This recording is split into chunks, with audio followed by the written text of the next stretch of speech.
We're in the endgame now. The grand finale commences. Will this 10-episode arc live up to the hype? Is this podcast all a grand cosmic joke?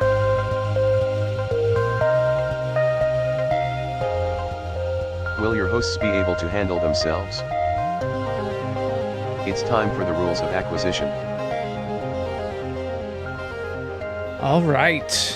Hello, and welcome to the rules of acquisition, a podcast where we are going through every single episode of Star Trek Deep Space Nine and every single bit of the last 10-episode arc of DS9, and it's like I don't know, it's the greatest thing to start doing, trying to figure out how to do fucking serialized Star Trek. I mean, science fiction stuff, and I don't know. It's, or not. My name is Wade Bowen, and with me, as always, is James Nolan. We're leaving together, but still, it's farewell. And maybe we'll come back to Earth. Who can tell? I guess there is no one to blame. We're leaving ground. Will things ever be the same again? Because it's the final countdown. I was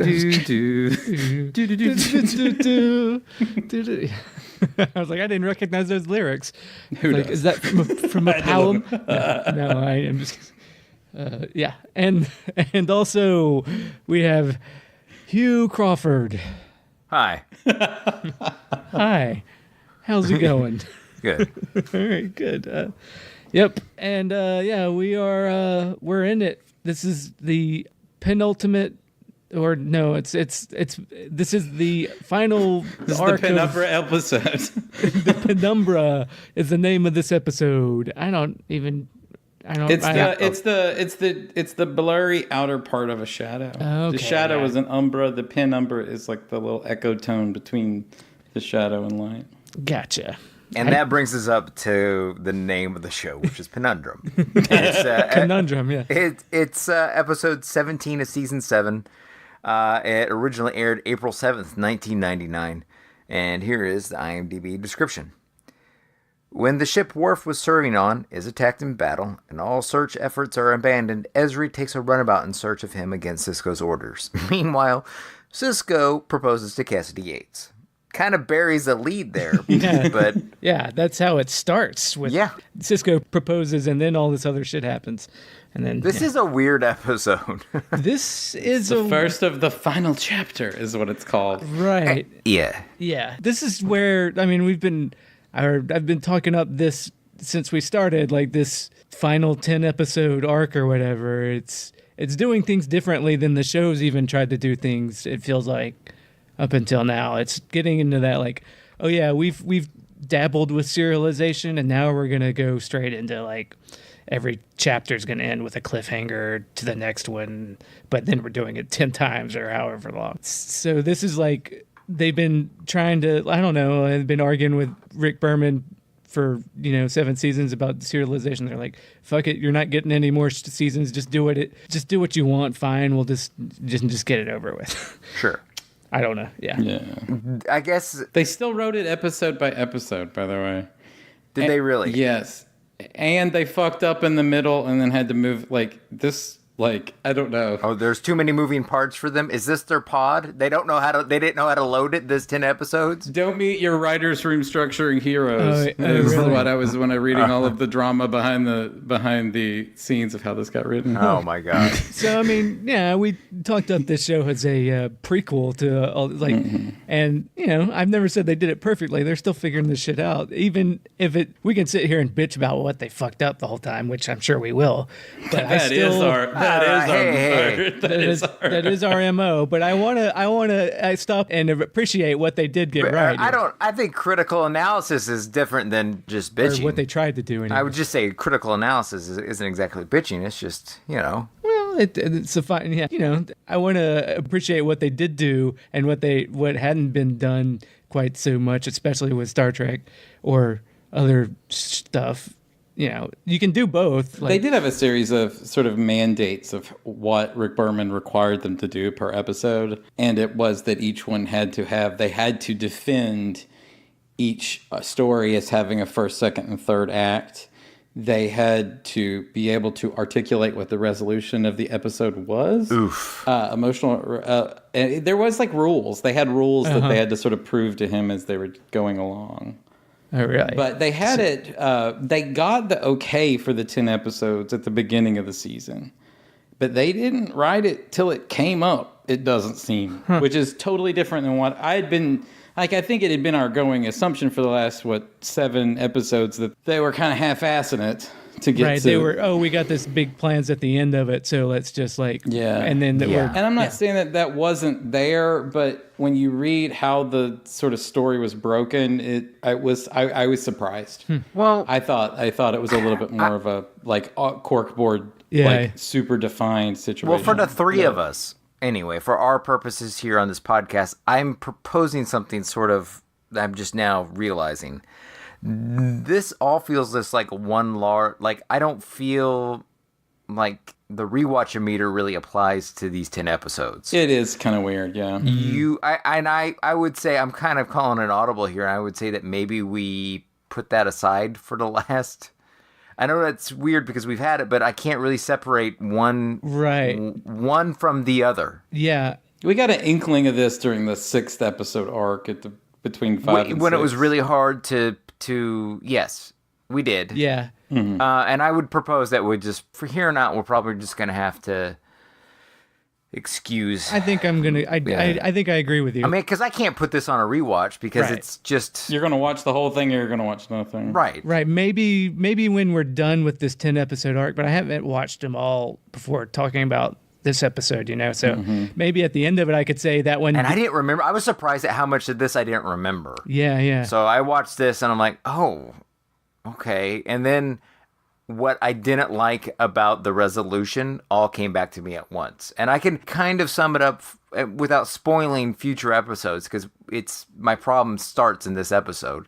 Basically, my problem with how Deep Space Nine, with the direction they go from here on out, it's whenever we saw the preview for what's that? It's Billions is one of them, and there's Succession. So we in the last couple of years, the three of us have been presented with these shows about powerful people in the games they play, right? And that's the Games of Thrones that they play. Right. Well, yeah. So, and it's fundamentally not interesting to us because we have no interest in seeing rich, powerful people show their ass or whatever. And from their perspective, or right, you know what I mean? Right. That poor rich asshole. And look at him be confounded. And I don't actually care. And sort of at the end, running up to Deep Space Nine, we have the games rich people play, but instead of rich, you have actual godlike. And so all the characters they're favored by the gods. Yeah. Okay. So it's the show is really about the games gods play, and basically all the people that we have grown to like over the last 7 years have been relegated to middle management all of a sudden. And so they're just really pawns. The coolest bad guys are really just pawns, and the coolest good guys are really just pawns. And it's about how they just respond to being pawns in their own story. So yeah, I can see. Is Brian even in this episode? No, he gets no, not really. Oh, he makes one crack. Yeah, he gets a wisecrack or something. He gets a wisecrack with Julian about the skull guy. Right. Oh yeah, what did she like her brain? Right. Yeah. What did she see in him? His brains. Yeah, waka waka. Look, you can either get Sisko or you can get O'Brien. You can't have both. Yes, they do not have the ability to do that. Yeah. Also, this episode sets up a love triangle where one of them is almost an innocent bystander and has nothing to do with it. And that that's more resolved in next week's episode. But it does get me. Yeah. Oh, well, I got some vitriol for that next episode. Don't worry.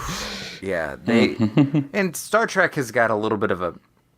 Well, I think this starts it, but Voyager had a similar problem where they rushed some romances in the last half of the last season and forced some characters to get together, and it was a real head scratcher. Well, and this episode, the triangle that you're referencing, I feel like doesn't quite come into play. It's mostly about, it's about Ezri and Worf. I think the fact that it's not in play is a part of the problem with the play. Right. Oh yeah. Right. That's what he meant by passive. Yeah. There's one that literally you have a scene between two characters in a love triangle, in a major love triangle that sets off this episode. Oh, I get that. But without knowing, because I at least watched next episode already, but without knowing it and just watching this by itself. Oh, that's going to be hard. That let's keep it to this episode is going to be almost That's impossible why now. For me, that's what I'm saying. They kind of blur together. Yeah, no, but just having watched this episode by itself, the Julian part of it doesn't really come into play, and them backsliding and hooking up. I know we've mentioned that in the season so far, and I'm like, oh shit. Oh, the Worf and her. Yeah. That makes sense. That felt real to me. That felt real to me too. That's all I was just wanting to point out. Yeah. The triangle part of it, I agree. Yeah.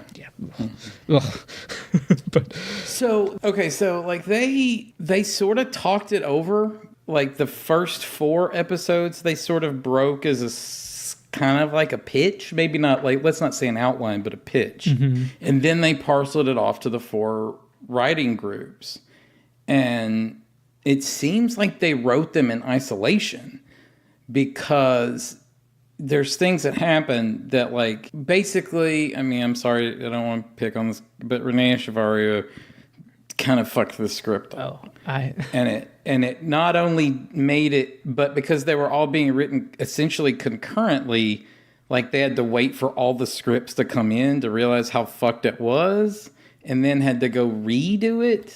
Oh, really? It seems. So it's not even this script had to be fixed. It was they all had to go back because of something. They are trying to. That's the thing with serialization. They never had to go ahead to do it. So here, you do the same thing for 6.5 years, and then you decide to change the way your entire writer's room works. Right. For the home stretch. That's gonna fuck things up. Well, I think maybe, yes, but it was also because they didn't change it. They didn't change it enough. They weren't breaking it.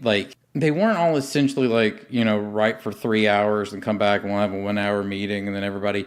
I don't think they were doing that. They were kind of in silos writing, and so man. Let's say a storyline, a Dukat storyline advanced too quickly. Yeah, and then Echevarria called an audible about the prophet, what Sarah prophet, what Space Mama said to Sisko. And so that changed what happened in Weddle and Thompson, Ronald Moore's script, and Ronald Moore didn't take it well. Oh, and so there was the final chapter seemed like an ambitious thing made by a group of people and not planning for it very well. It seemed highly disorganized. And so I'm afraid that it's going to set the stage for I'm going to try and keep everybody from getting the full scope of my irritations at construction issues. But I think that may have set it up to just have basic sort of construction problems, maybe not fatal ones, but it's just the engine isn't working at efficiency because this storyline advanced too quickly and this storyline got backburnered. Yeah. There's no Odo in this. It seems like if you were going to start a 10-episode arc, you would want to about his people. His people have been the big bad for 7 years. Yeah. But you gotta and you're not gonna. I don't know. Well, you think now, I guess, up until this season, or the last 2 seasons, we would probably point out how Game of Thrones structures the season. But they took that good example away from us to talk about. Yep. But it does seem like, at the beginning of a season of Game of Thrones, the first episode you would meet most of the characters, if not all, and their storyline arcs over the course of the 10 episodes would kind of get established. Yeah. And then you would start poking, then you would just focus on the Jamie story arc or the Cersei story arc after that. They didn't do that. Right. This episode is trying to set up things. And I'd say some ways it sets up things well enough. but yeah, like Odo kind of gets ignored, but they're It's hard to even talk about because I haven't seen the whole arc. Right, I'm right. saying that I think that the problems may not be evident, but let's say that it seems to be that Eshavari and a lot of the writers felt that this episode took the Dukat storyline too far, and so then they had to like create something in episode 3 that sort of takes him off the board for 3 episodes. okay. None of this is ideal Yeah. because you're not pacing things right. Right. Yeah, the Dukat storyline, for instance, like this episode, it was a reveal at the end of this episode. He's a Bajoran. You've watched it, and then next episode is where it, Renee Echevarria hasn't been the best hitter out of all of these guys, but Weddle and Thompson are. I mean, I haven't watched through the whole thing either, but like next episode is what kind of dragged for me. This one, I was there for it. I was excited. The change in format. I was like, all right, let's go for it. Do the serialization thing, and yeah, there's some issues, but I was most. You know what? I didn't mind the serialization. The switch to serialization isn't a problem. No, you know? I was kind of on board with it. That what kind of kept me going. Yeah, and that's not the problem. Their character choice and their sense of what makes them interesting characters is way off base. Like making our main heroes just pawns of destiny, gods Right. of destiny It is, is an inherently uninteresting thing to watch.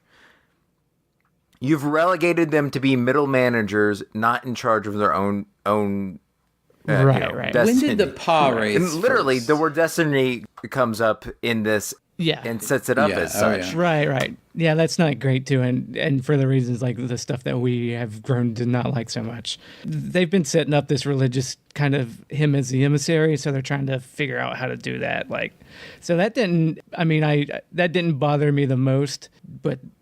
Yeah, when you phrase it like that, that's not the most interesting story to tell with Sisko. It's fine, but it's one they've been kind of set up. But I mean, it's mirrored on the other side. Our bad guys, who were actually 3-dimensional, interesting people for a while, like Kai Wynn and Dukat, they were fascinating bad guys for at least 5 or 6 seasons. Right. And Dukat got kind of ruined a little while ago. They should have just discarded him after he got ruined. But Kai Wynn was a legitimately interesting character. Yeah, she has And what they do here is they make them manipulated by evil gods and just pawns. So it's the Sisko stuff is, he's being manipulated by the good gods, and the bad guys are being manipulated, and it's just not it's not what you want to see characters that you've been following. I can't relate to anyone in this story anymore. Right. No. Right. Even like the Dax, that's the thing is I did feel like this is the least relatable in all of these characters' lives. And a lot of that is the prep, is that we've had 80 Ezri episodes. It's basically a season about Ezri. And I don't know shit about O'Brien, where he's at. I don't know where Keiko is even. I don't think he does. I mean, like that. Yeah, but I mean, like, so there's that. Odo got a good episode or two. Got 2 good episodes. Bashir, they tried with 2 episodes. I didn't like them, but he got 2 episodes this season. But and Sisko hasn't talked about the damn his space mom until now. Right. And now his entire sort of storyline is over something I can't relate to. Right. Like, I don't know what it's like to be space god or to be like space Jesus. I don't know. And so it's a bit unrelatable. Yeah. And so you do find yourself. And it's oddly out of step with the Federation. Like he's a landowner. That I didn't understand at all. Should we just start breaking this one down? That he's worried, and then they're talking about like how well his special reserve of spring wine will sell. Right. Like he's worried about she's like. Yeah, like maybe that's how this one opens. He's like, oh, wild moba trees in the Kinder province, and he's talking up his land that he bought or they gave it to him, but he owns it now. He's like Michael Scott that came back with the one dreadlock and the steel drums. Except instead of the steel drums, he's got 12 hecapates. He's the cultural appropriator. Yeah. Then they do like the whole let me just recap. This is like where they're just setting up the end game. Like, well, let me just recap the whole series. When I first got here, I didn't think I'd love Bajor. Now I love it, and I want to live here forever. And then see, like, I understand why the Sisko is so unrelatable. I found that, especially they're trying to do the person of faith thing, and I have faith in the gods, and I'm going to do with that. So that's relatable, half relatable to some people. And less so to you. It's not because he's faithful. It's because it's not grounded in his own, like. But they've arguably taken 7 seasons to get him to this point where he does have faith in them. Him wanting to marry his girlfriend is having to do a lot of grounding work for him in this 2 episodes. And maybe more than something like that does. Maybe it's too general. So it doesn't seem like that's the problem with the script that Renee Echeverria found in, is because it was originally written to where Space Mom just said, you can't build that house. Oh, really? Oh, really? That's awesome. So it was all, for some reason, Renee, like whatever story they broke down originally was that they weren't going to let him build a house, so he can't live where he wants to live. Well, that's even worse, I think. And so he sits around like Clark Griswold with the little pool thing. Like, I wish I'd got my Space Mom didn't send me my space bonus. And yes, Hugh, I do have 1,000 questions about, can Federation officers own land? How do they pay for land? Yeah. All kinds of shit. But I'm just going to let that alone. They don't think about shit like that anymore. Right. And then, or like when you're planning a wedding and you talk about having Quark cater it, worried about being overcharged and stuff. Like, yeah, this has stopped being a show that rationally chooses the conceit that the Federation is any different than what we would have now. Yes. Quark overcharging them makes sense because that's Quark's MO. But what are they paying them with? Federation credits that they've talked about. But why don't you just go to a replicator and get it for free? Like anything. Right. Whatever nice thing. Yeah. It's weird. The bigger question I have is, like, how does he fucking buy land in Bajor? Or does Bajor just give it to him because he's the space pope or something? I don't know. But then he's going to sell spring wine that's going to sell so well from the Emissary Special Reserve. They're trying to make Picard, I guess, out of him. So it just brings more questions. Yeah, so it does seem, and we've probably danced around this a lot, and I'm just never put it all together, that I think I went hard in the paint last week on like why we liked this to begin with, and what made it seem edgier or pushing boundaries where maybe, and why revisiting that is leaving me, and I think you, like, a little more empty. But one of the things is that they probably was appealing because they normalized the Federation to current standards, where you basically talk about buying things. They're not all pontificating about how awesome their society is. Mm-hmm. They're just like, oh, I got a bill. Let me get my billfold out and pay you for the food that you cooked. And and the idea of everybody's a vegetarian got thrown away. Like, all of this shit kind of got thrown away. All of this world building from Next Generation got thrown away. And that was made it seem grittier because it seemed less fantastic. And I'm probably an old ass man living in a place that, living in a country that I with deep fear and anxiety, and I want fantastical. I don't want Sisko lusting after a night, like owning a ranch. That's just not what I want out of a hero. And so I'm watching this, and you don't want him to turn into Francis Ford Coppola, is that what you're saying? No, yeah. And so I don't want taking his teeth out like his great granddad. Yeah, and sitting by his chair. Now going through you want Bajorans going down the wine aisle of their Bajoran Target and seeing Emissary Special Reserve. Yeah, the Cisco Claret is very good, spring color or whatever. But Yeah. So I'm wondering if that's what happened to my fantasy? What happened to my fancy space communism or whatever? And that gay space communism, and that sounded fun. And, now it just seems like another shitty world, Yeah. And so it takes a little bit of the magic out of it. But I think, like, when I first saw it, it probably made it seem realer and less There's still room for luxury gay space communism if they're giving them credits and stuff. But I get what you're saying. I assume that credit's based on work. They're not giving Nog that credit. I thought it was credit, like as in credit card. I thought credit, they were paying them based on their wages, based on their jobs. No, I mean nobody ever says that you get more credit. So the credit is just literally a big pile of unlimited capital that other people just accept. I don't know how. Like I said, there's room for it. I don't know the specifics, but yeah, I mean I'm not sure if it's unlimited or if it's third like season, everybody third is season, like Next Generation. Picard would just say, "We don't have money to pay for land." I'm like, what the fuck? Like, you know, right, and they would move on. It's a thing that like to deal with other people's, you have to have it. You think it's like universal basic income? He's saved up his universal basic income and bought some land. Is that what you're saying? Like I'm saying that there's room, that the conceit is that they're dealing with people that don't believe in luxury gay space communism, so they can create. But my ultimate point is that I think you can agree with is that they're making this more basic than what it was before. Oh, yeah. That was my point. And to me, that's like taking some of the magic out of it. I don't think they're making it more. I think in some ways they're making it more complicated, but that's kind of the whole thing. But just to make it seem more like normal life. Well, yeah, make it more relatable, but then also in the world building, it gets more complicated when you think about like how do they interact with other societies that aren't luxury gay space communism. Then it gets what Menu's whole book is all about that. I know. Then it gets all depressing. I mean, it doesn't have to. That's my point.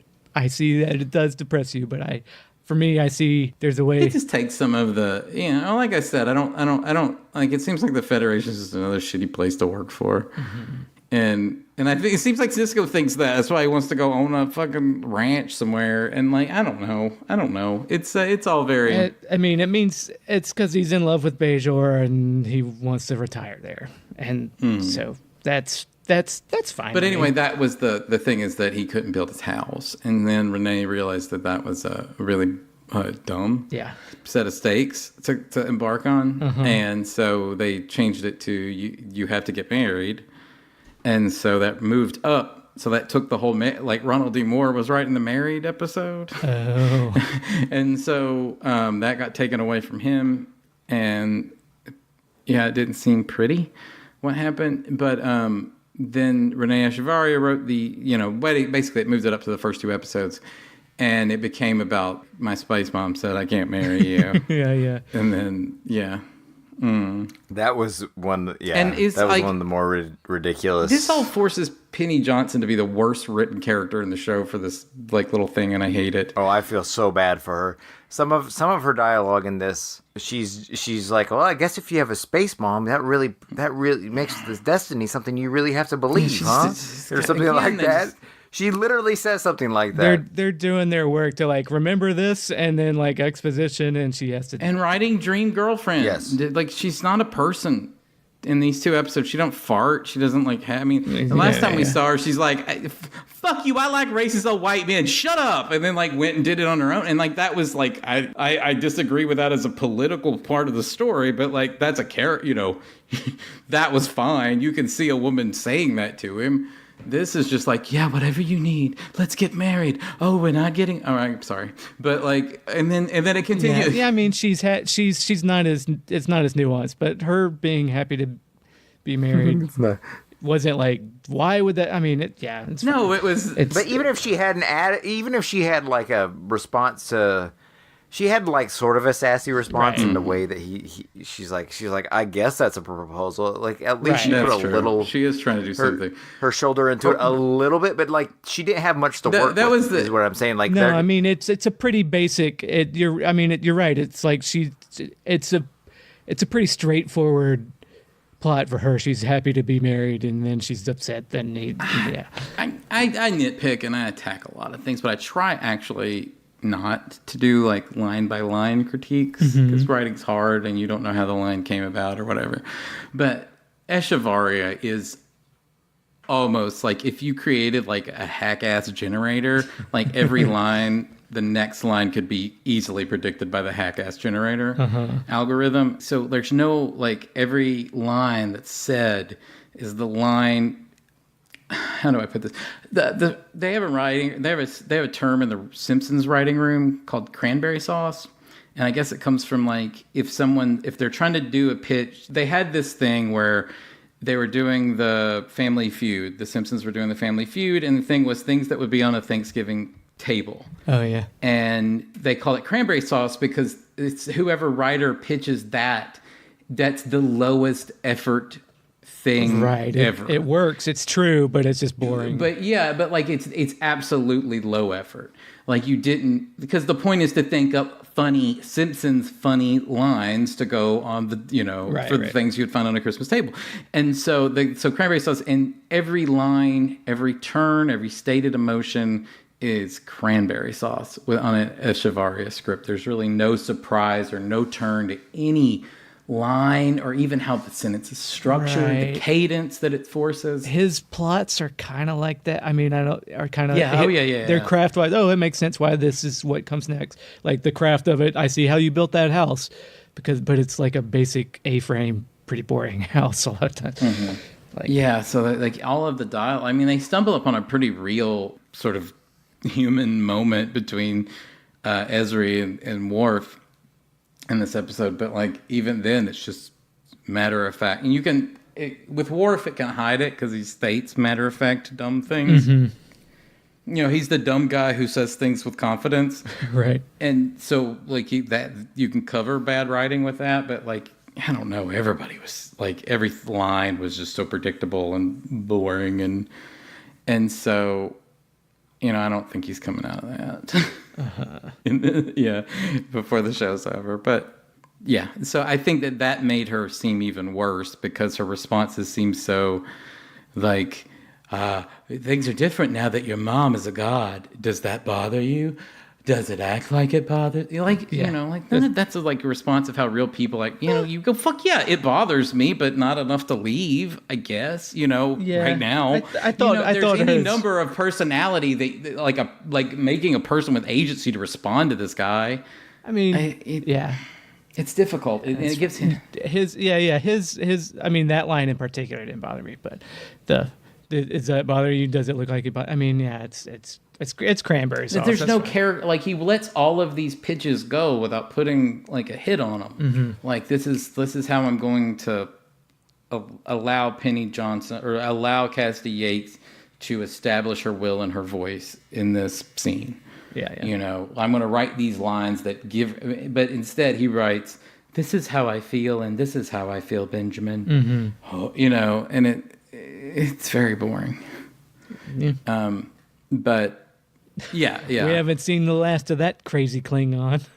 That's a line. We haven't seen the last of that crazy Klingon. It's like that's a Quark line when Sisko can't get married, but then Worf went out with the Rotaran and the Karaga, and he didn't make it back, and Quark is trying to pep talk Ezri, who's all bummed out, and I guess that's like we're doing noir. It's kind of like, well, I guess we'll hear from him again, and I don't mean a postcard. That's like Barton Fink. It's, like a kind of like, oh look, we're doing noir. Here's a clever noir line. It's like, no, I mean, I think that's they're ate up with that. Yeah. I don't know where. Okay. Yeah. So you've got the stuff that sets up. You've got the Sisko marriage plot. Then you got Ezri's going out to look for Worf, and then you also have Wei Yun collecting skin samples. We'll require another sample. Right, there's you have Wei Yun and Damar and the skin sample, but like it's fucking gross. It's gross, sure, but like, oh, it's Damar. This is like, we talked up Damar, how much we love Damar, and he doesn't really get a whole lot to shine until this kind of arc. Oh, he's a real person. Yeah. He's a real dude. Yeah. He may be the only real dude in the story. Yeah. So far. Is he the first alcoholic that Star Trek has ever had? Somebody with an actual substance abuse problem? Maybe. I mean, Bones liked to drink, and so did Pulaski, but they didn't. But it wasn't about the. It didn't interfere with their work. But nobody ever commented on how what time of day it was. Mm-hmm. Yeah. Like, get your shit together, man. Or had to rouse them out of bed with their clothes on. Or something. Like, I'm beginning to think, guys, that Damar has a real problem. Yeah, they're not really big on having addicts. No. This would have been. I mean, everything else is greedy as shit. Or just anybody with any real foible. They have to. Everything else has to be greedy as shit. But everybody else the fucking has to be fucking like. Well, Wesley Crusher was addicted to a video game that one time, and the whole ship was.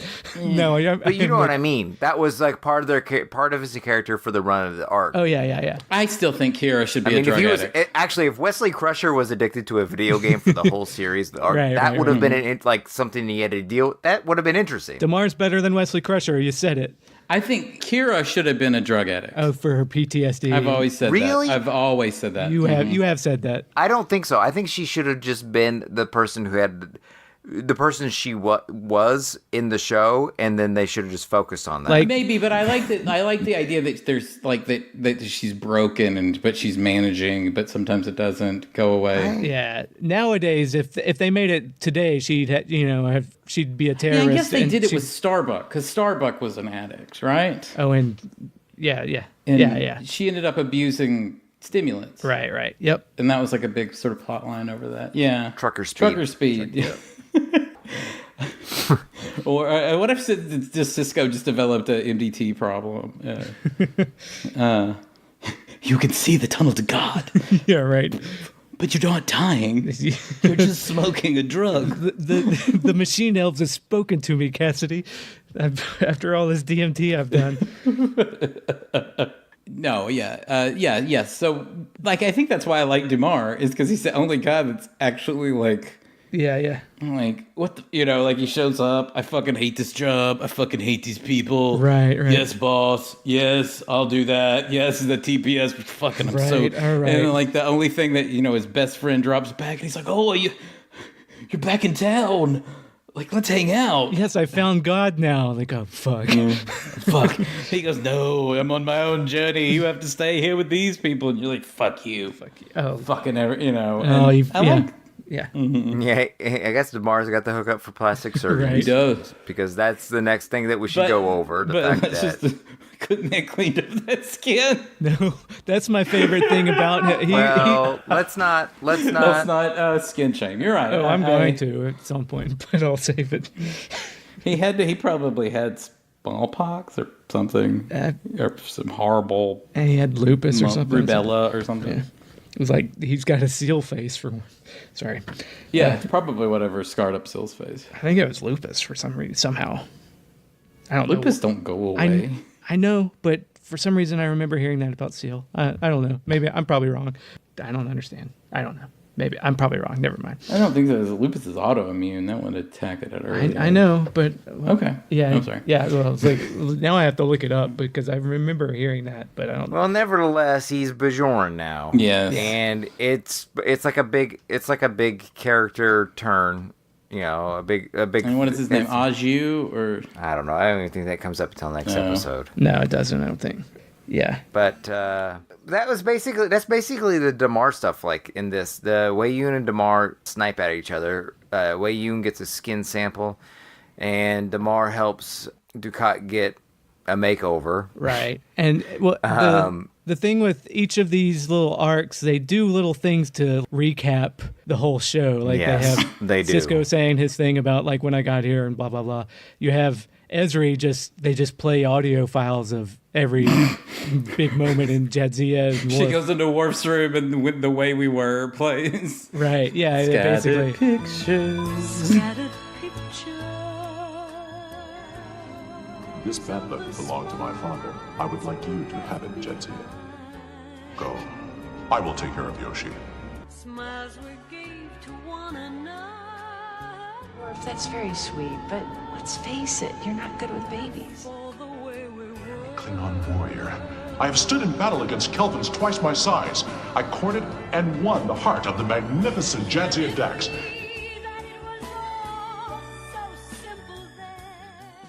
And then even with Minor, arguably, I don't know if with Damar, you have to like kind of put the pieces together to catch it, to where this is probably me projecting, but Wei Yun is like, oh, no, pull them back from, don't go chasing the Defiant anymore. You have to pull back to the Sova outpost on Davos 2, because we have a Ketrasil White facility that the Federation was made aware of, possibly because of that communicator that they stole in AR-558. I don't know, but they don't say for certain.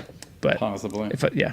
I guess I don't know. Didn't it say how they found out about it in last episode? No, he just says that the Federation was, because I don't think they even mentioned the Ketracel White facility in next episode yet. No, in the last episode where they're with Adrian Barbeau and they're having like the debriefing at the beginning. Oh, yeah. I think that they said something about Ketracel White facilities or something, or Oh, yeah. storage. Maybe. Yeah, it seems like that was mentioned. That would be clever if, I don't know. Yeah, probably. I don't remember. We didn't go as detailed over the nitty-gritty stuff on that last episode. I don't remember anyways. And then his whole thing, like the way that the plot is structured in there, that one scene in particular to get to, the Federation doesn't just leave their soldiers behind. They're not like the Jem'Hadar. They're not burning hatcheries. And then he leads that into us Cardassians are we're dying all over the place, you motherfucker. And we care about that like the Federation cares about their people. And then it kind of it sets the stage for Damar looking in the mirror and hating what he sees. And eventually, spoilers, he kind of rebels, right? Yeah, he has got a real arc. Yeah, so they're setting that up even. And not necessarily, I mean, he's a man in high position. He's the head of Cardassia, but it isn't. Yeah. It is about human agency. Right. And not necessarily about the wills of the gods or prophets or whatever. Right. Yeah. So, I mean, Maybe that's why it's interesting, is what you're saying. I think so. I wouldn't fight you to say that Damar's plot is one of the more interesting when they kind of get kind of basic with some of these people's. Yeah. And Ezri's space sickness comes up when she's stolen the Gonda to go look for Worf. Yeah. And, that's kind of, she's got to overcome that thing that they set up for her. Yeah, I do. I mean, yeah, she was having to do a little bit of, she had to do some, one-man show acting type thing. And that's never, The old, we got a bad connection. Shh, I can't hear you over all the static. Yeah. That gag. I'm not reading you very well. There's interference. And she's having to do what do we, she's having to talk to herself and all that kind of stuff. But, Hey, Sisko's got one foot out the door because he's like, yeah, let her go, man. Yeah, send her that information. Fuck it, I don't he care. is oddly, he's very wistful. He's kind of blissed out at a strange, it's a strange note to, because the Sisko I know would be very in the mix. But to have because they're doing this, because they haven't done any character building with him since the episode 2, since he found out about Space Mom. So he has to start this arc of this normal season of television, this 10 episode arc. He has to start it at a place of comfort so that then that comfort can, but he wants things. Right. And to do that, he has to make the Harmon circle. Yeah. So he has to start in a place of comfort. And it's strange because it's not like they're winning the war. Right. It's not like most of the big problems of the war are over. You're in the middle of the war. But yeah, it's sort of strange how it just kind of slips back in, because the war, though, has played little plot elements in every story we've watched, hasn't been featured really since AR-55. And the sort of tension of that is taken away. And then you see it, and you see that Sisko is building this giant sort of model of the house he wants to build. Right, because remember, he's the builder. And you're immediately going aren't you fucking busy? He's playing with his D&D doll furniture like I am. And then he's got his engagement ring that he's hidden in the little pot from Zelda that he's got in his little doll furniture house. And it's an engagement ring, looks like a band. It looks remarkably like the one that I have that my fiance gave me. But I was like, hey, look. Yeah, but it's funny. And then next episode, spoilers, he gets a big fat rock for the actual wedding, which is wait, that's kind of reversed. Usually it's the engagement ring with the big rock, and whatever. I don't know. The future, man. Yes. But that was something that, because it's not, I think you're supposed to think this is the start of a story, but I'm thinking, no, I thought this was all one big story. Right. So why is Sisko at this relative place of comfort in his life right now? Is he very busy? And that was just sort of tonally strange. Yeah. But I get it from a structure perspective, but I didn't. But it does seem to like plop you in to the episodic nature. That Right. You could start watching this and just assume that the real ramp up to the Dominion War didn't start till now. Right. Yeah. You know? It's like he just came back from a big fight in the Defiant where he lost one of his most important crew, and then now he's like, I can't wait to get married. Like, seriously, that is. Let's talk a lot about this. And it'd be one thing if just for an hour he just obsesses over it, but he's like making plans and and like. Yeah, if it was a way like people were like, dude, I know that you're upset about Worf, but you're deflecting now and you're putting all your energy over here into this wedding thing. When there's that would be an interesting way to have gone with it, but it doesn't do that. Yeah, but they have to set up all this normalizing stuff. So yeah. We're about at the end of this episode. I think we've gone over it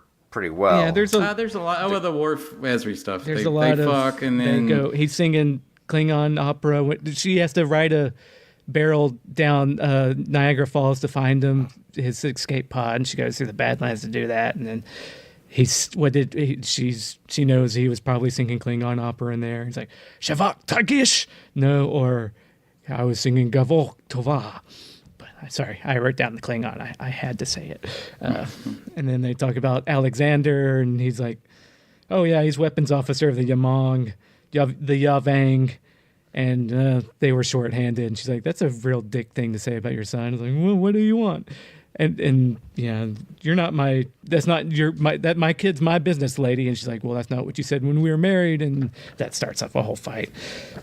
You told me to stay, you dumbass. Yeah, their whole thing is not interesting to me at all. See, I found I actually didn't mind their whole thing. Their kind of rebound. That made sense to me. Like the fact that they end up sleeping together and.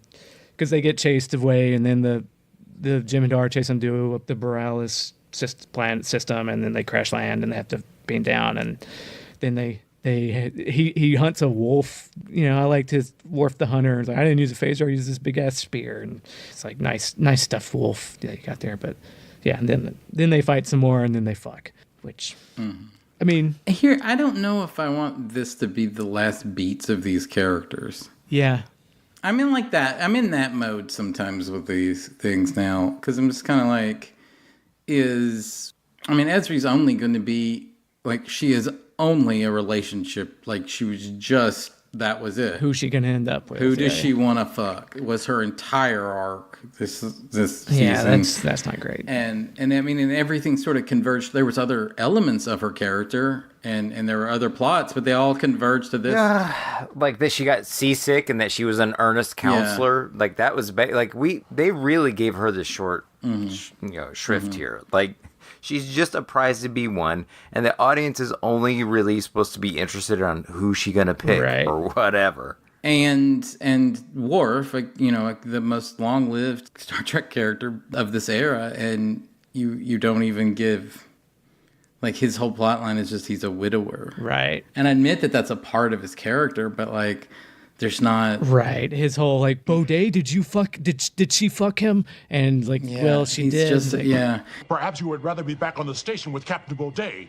Sleep. Yeah, his jealous stuff wasn't... nothing he did in this episode was a good look. You Slivak. Mm-hmm. Which I guess was Klingon. And I believe it. Yeah. I'm not saying it's in character. I'm not saying that... Oh, it was all within character, but it's still... Yeah. It wasn't like... It's not how I don't know if I want to... This is how I want to spend the rest of my time with this character, Yeah, like, I don't mind that the rebound, and then where it starts to piss me off is next episode, but I'll save it for that. No, that's just... It's fucking lame. Yeah, it's lame as hell. We'll totally get... Yeah. And then they get captured by the Breen. Yeah. Which we haven't seen since. We don't really know jack all about the Breen, do we? We know that... Other than they look like they're Star Wars design. Princess Leia. Literally stolen from a Star Wars. We know that they're from a cold planet and that they had Ducat's now dead daughter. Mm-hmm. And yeah. Oh, yeah, Dumar killed her. Right. Oh, yeah, I forgot. He's been around. Yeah. And then, well, maybe it's next episode, but do we see the Breen ship in this one? I don't know. Not that who gives a shit about ships, but I like their model. It's weird and asymmetrical. But Yes, it looks very much like Axis Chemicals in the 1989 Batman movie. Yeah. And I like that. I like that the way the industrial buildings look in that movie. Yeah, That's a fun aesthetic. yeah, and then they pulled the Sixth Fleet pulled from the Bolian front. No, who cares?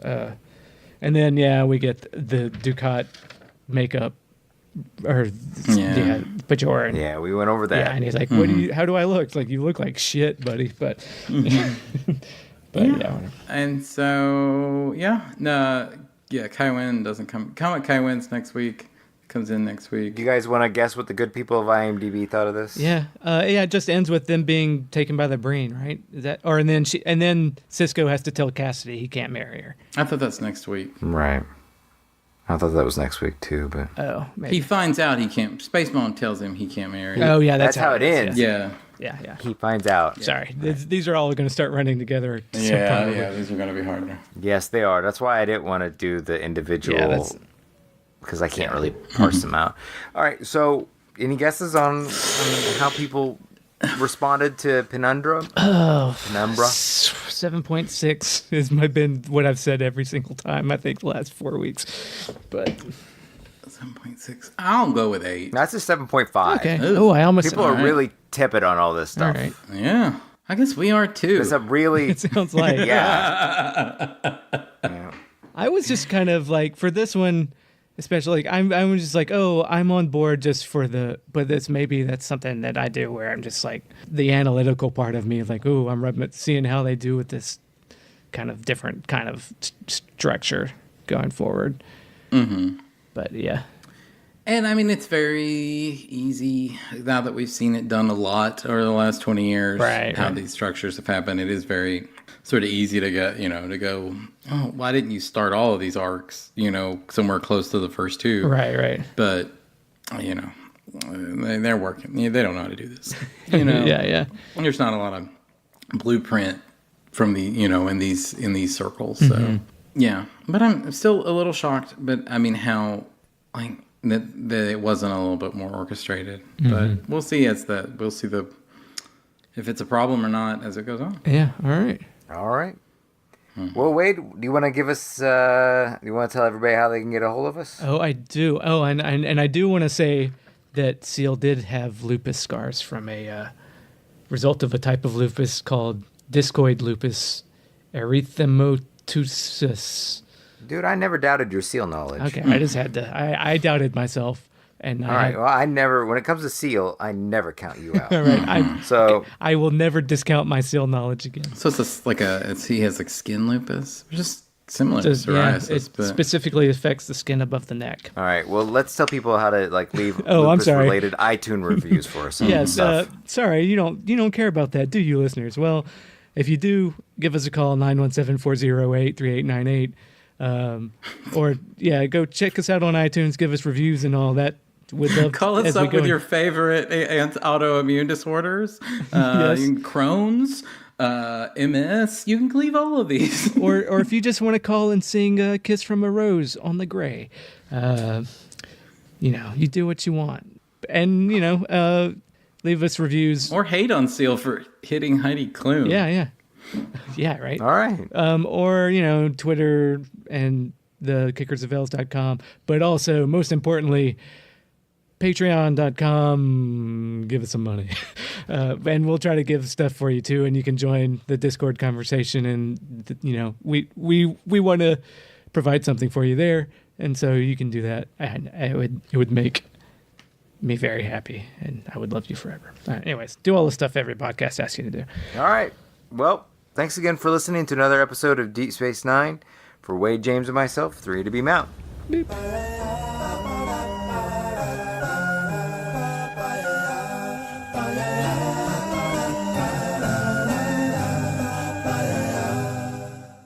So join the Patreon before the universe collapses or something. This might be a rushed pitch, but I'm making it up as I go along.